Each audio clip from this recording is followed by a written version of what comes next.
Welcome to my channel Learn with Dr. Shweta. Hello everyone and welcome back to my channel Learn with Dr. Shweta. आज की इस video में हम NCERT class 6 की English book पूर्वी को start करने वाले हैं। तो इस वीडियो में हम सबसे पहले देखेंगे यूनिट 1 के फर्स्ट चैप्टर की समरी हिंदी में और फिर उसके बाद नेक्स्ट वीडियो में मैं उसकी वर्कशीट एक्सप्लेन करूंगी। जो भी क्वेश्चंस हैं मैं उसके आंसर्स डिस्कस करूंगी। तो आइए जानते हैं कि फेबल्स एंड फोक टेल्स का मतलब क्या होता है। तो फेबल का मतलब होता है शॉर्ट मॉरल स्टोरी।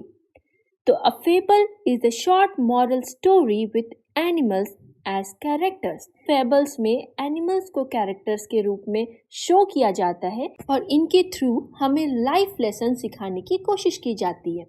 अब दूसरा है फोक टेल्स। हिंदी में फोक टेल्स को हम लोक कथाएं कहते हैं। तो a folk tale is a very old traditional story that has been passed down orally from generation to generation. तो folk tales बहुत ही ट्रेडिशनल स्टोरी होती है जो किसी भी कम्युनिटी में पीढ़ी दर पीढ़ी चली आती है। चलिए चैप्टर शुरू करते हैं। अ बॉटल ऑफ ड्यू यानी ओस की बॉटल।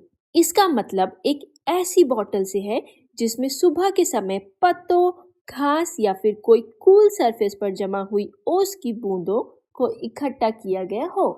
तो चलिए स्टोरी शुरू करते हैं। तो रामनाथ एक अमीर जमींदार का बेटा था।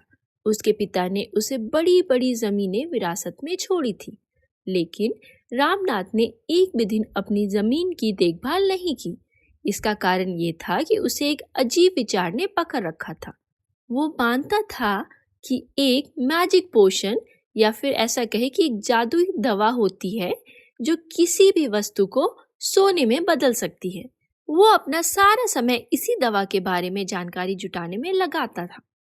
इस चक्कर में लोग उसे बार बार धोखा देते थे, ये वादा करके कि वे उसे उस मैजिक पोशन के बारे में बताएंगे। लेकिन रामनाथ कभी हार नहीं मानता था। उसकी पत्नी मधुमती इससे परेशान हो गई थी।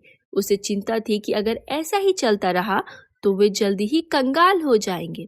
एक दिन एक प्रसिद्ध साधु महात्मा महीपति उनके शहर आए।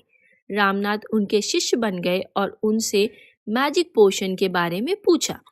आश्चर्यजनक रूप से साधु ने कहा, हाँ, मैंने हिमालय में इस मैजिक पोशन के बारे में सुना है, लेकिन इसे बनाना मुश्किल है। रामनाथ ने उनसे इस विधि को बताने की विनती की। साधु ने कहा, तुम्हें केले का पौधा लगाना होगा और उसे अपने हाथों से नियमित रूप से पानी देना होगा। सर्दियों में जो ओस इन पौधों की पत्तियों पर जमा होगी उसे इकट्ठा करके एक बोतल में भरना होगा। जब 5 लीटर ओस इकट्ठा हो जाए तो इसे मेरे पास लाओ। मैं जादुई मंत्र पढ़कर इसे मैजिक पोशन में बदल दूंगा। इसका एक बूंद किसी भी चीज को सोने में बदल देगी। रामनाथ को चिंता हुई कि सर्दी कुछ महीनों की ही होती है और 5 लीटर ओस इकट्ठा करने में सालों लग सकते हैं। साधु ने कहा कि वह जितने चाहे केले के पौधे लगा सकते हैं, लेकिन उन्हें खुद ही उनकी देखभाल करनी होगी और ओस इकट्ठा करनी होगी। रामनाथ ने घर जाकर अपनी पत्नी से बात की और अपने खेतों की सफाई शुरू कर दी, जो सालों से खाली पड़े थे।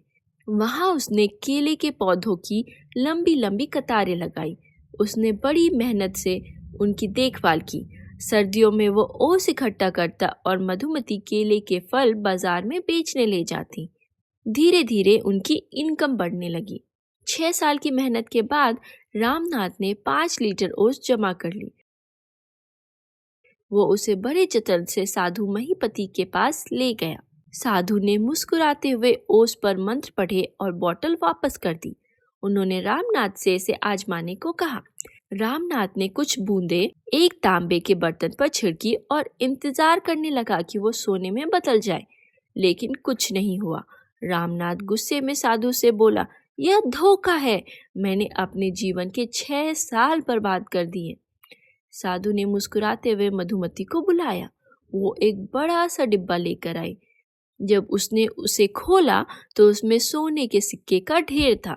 साधु ने रामनाथ से कहा, ऐसी कोई मैजिक पोशन नहीं है जो किसी चीज को सोने में बदल सके। ये तुम्हारी मेहनत थी जिसने ये धन पैदा किया। तुमने खेतों में काम किया और तुम्हारी पत्नी ने केले बाजार में बेचे। यही तुम्हारा असली सोना है। अगर मैंने तुम्हें पहले ये बताया होता तो तुम मेरी बात नहीं मानते, इसीलिए मैंने ये योजना बनाई। अब रामनाथ को साधु की बात समझ में आ गई। उसने अपनी मेहनत की ताकत को पहचाना और आगे से अपने खेतों में और भी मेहनत से काम करने लगा। इस स्टोरी का मॉरल ये है कि मेहनत ही असली जादू है जो सफलता और समृद्धि लाती है। आज के लिए बस इतना ही। अब अगले वीडियो में हम क्वेश्चंस डिस्कस करेंगे। Thank you for watching and for more such contents please subscribe to my channel learn with doctor Shweta.